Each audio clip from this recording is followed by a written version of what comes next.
Hey, Kareem. Hey, Kirby, how are you? I'm doing good. How are you? I'm pretty good. Okay, so to all those lame people who still don't know who you are, tell me about yourself and about Pillow Talk.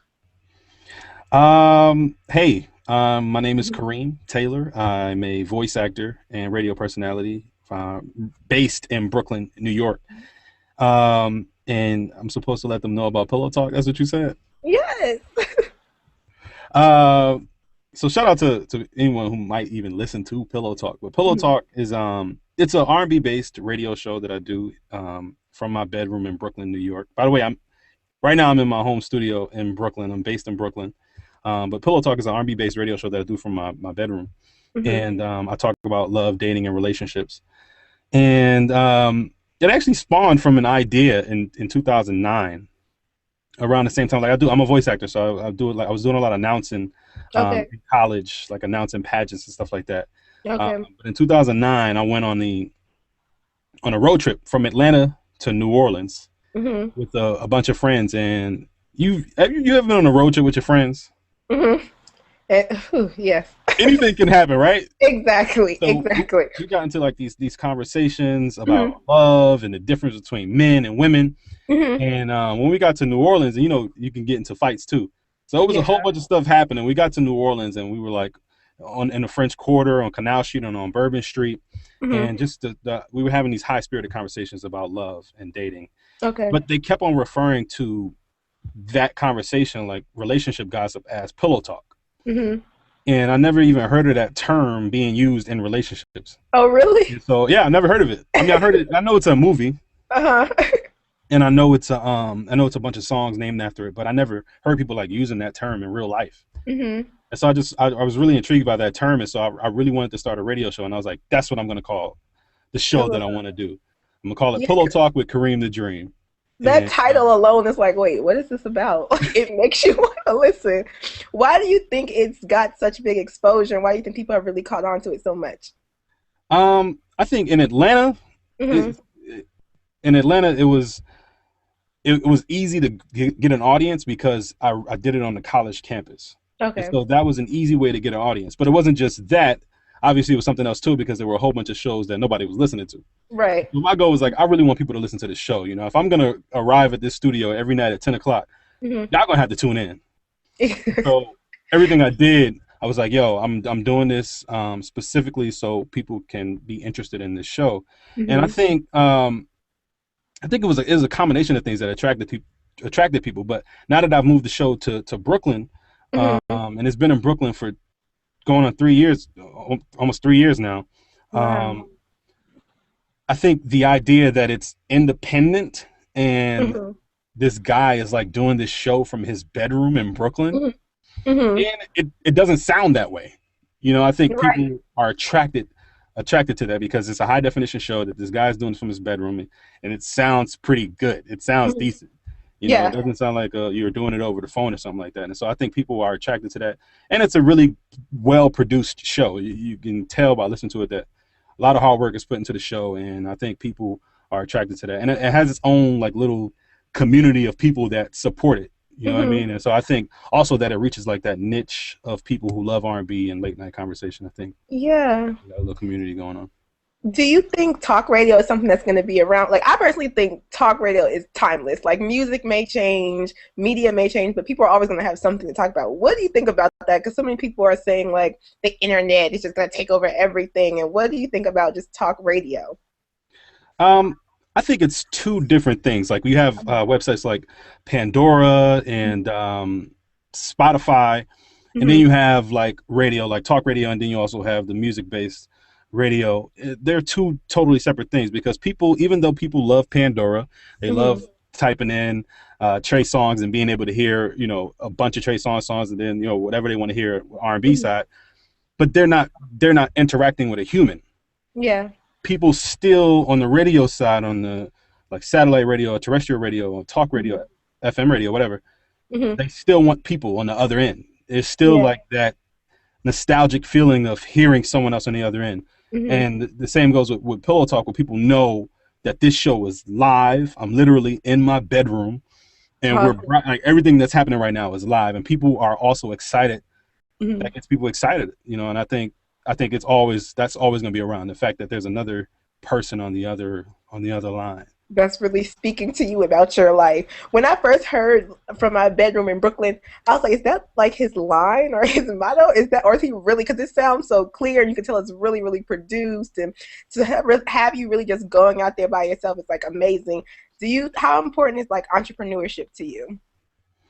That's big. Mm-hmm. Entrepreneurship is definitely a big thing. I guess starting at the age of 14, that's when I realized, I was like, yo, I can't work a 9 to 5. Um, I got an internship. I landed an internship at Black Entertainment Television at BET. Wow. Um, and that was like my first time seeing what the real world is like, quote unquote. Mm-hmm. And yeah, I just realized I can't do this. You know, folks were just stressed and wanted to get out of the door at 5 o'clock. And I'm like, why is everybody so stressed out? Mm-hmm. And so that was like my first time seeing what the real world was like. And I was like, I don't know. I'll never want to work a 9 to 5 or a traditional lifestyle. And so my whole thing was like, I'm going to find something that I can do that's going to be like non-traditional, that I don't have to get up at 8 o'clock in the morning. I can, I sure will. You Mm-hmm. know, I don't have to be to work at 8 o'clock in the morning or something like that. I wanted something that was not so strapped down, and something Mm-hmm. that I would be happy doing. And so I knew that I wanted to do something that was going to be out of the box, so to speak, Yeah. and something that would not strap me down. And Right. entrepreneurship, in my opinion, will allow you that. Even though it's harder work, you're going Mm-hmm. to be working 100 times harder than you would had you stuck to your traditional route. But I That's think it's all worth it in the end, and I think it's all worth it when you start seeing your hard work pay off. Yeah, it definitely has grown. And I know, like you said, you with entrepreneurship, you do a lot of different things. You mentioned voice acting. What other things are you working on? Well, I'm a voice actor, Okay. and so that's the reason I moved to New York. I moved from Mhm. Atlanta. I graduated college in Atlanta, and then I moved Mhm. to Brooklyn to seriously pursue a career as a voice actor. Okay. I was joking around with my friend in the dorm my freshman year of college, Mhm. and ended up discovering that I had this talent of voice. And you know, I ended up getting gigs in Atlanta and local gigs and stuff like that. And then I landed a huge commercial on CNN Wow. through my internship. Mhm. And yeah, I think that's what I've been working on as a voice actor. Yes. And so do a lot of promos. I'm mostly a promo and commercial voice actor. And so, you know, Mhm. commercials for television advertising a product, and promos advertising television shows. And so that's really my main focus. I did a lot of political ads in this last political season that happened. And so I got a piece of Oh my that goodness. huge budget that they use. And they spent billions of dollars on this thing to get somebody elected. So Oh, wow. got a How piece was of that moment? Like, I can only imagine turning to CNN and hearing my voice. Like, how was that moment to hear your voice on that commercial on CNN? Huge, because this thing started off as just a joke. You know how, you know, we all have dreams and we all have goals and we all Mhm. have these things that we want to accomplish. Mhm. And one of my things was when I say I discovered, when I found that I could take this talent and do something with it as a voiceover guy. You know, it was a Mhm. joke, and then my RA said, "Yo, you should announce this pageant." I announced that pageant, and then it went on from there. Um, damn, I don't even remember the question. I mean, you were answering it. I said, how'd you feel in that moment when you heard yourself on CNN? And for Oh that yeah, to, and so I'm yeah, like, yo, it started off as just a joke. uh-huh. And so when it started to get serious, when I landed an internship, by the way, at Rainforest Films. I was an intern Okay. there in Atlanta. And you know about Atlanta, it's like really small. And so Mm-hmm. the companies, if you land the internship there, it's a big deal. And so when I got Mm-hmm. that internship, I would walk around the office joking around, hoping that Mm-hmm. they would hear me, you know, like I would be like, this summer, the biggest event of the year. I'll walk Wow. around doing that, hoping that they would like ask me to do their trailer. But they never asked me to do a Yeah. movie trailer for them. Anyway, I ended up doing their voicemail, and Mm-hmm. through that, I was able to connect with a producer from CNN. And I went up to CNN to the headquarters, and I was there for almost a year. And then I finally had auditioned for a gig there for Heroes, and then I landed it. They called me like a few weeks before graduation and told me that I landed as the promo voice for CNN Heroes. Mm-hmm. And so I saw the commercial on TV. I was like walking in school in the mass Uh-huh. media arts department, actually. Uh-huh. And I saw the commercial for the first time, and I'm like, "Yo, this is hilarious! Like, I can't even believe it." I'm like, "They really got me on TV. Like, who chose Kareem to be the voice of this national thing? You know, they got these pros doing it." That is so Um, nice. but yeah, Like I can only imagine that feeling. That's like amazing. It shows that hard work pays off because I mean, like you said, you mentioned just this quick. You mentioned BT. You mentioned Rainforest Films. How important do you think interning is in actually getting that backbone? I guess how important is experience and education? How about that?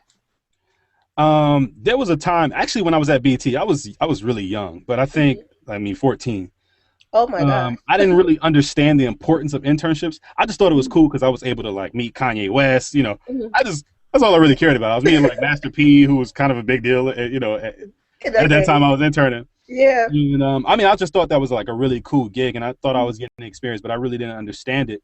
And I Mhm. think when I got the internship at Rainforest, it started to make sense how important it is to grab an internship because it's not really about not getting paid, and Mhm. you know, not really getting any type of money or compensation from it. Mhm. The compensation that you get is the experience and the connections that you will make there.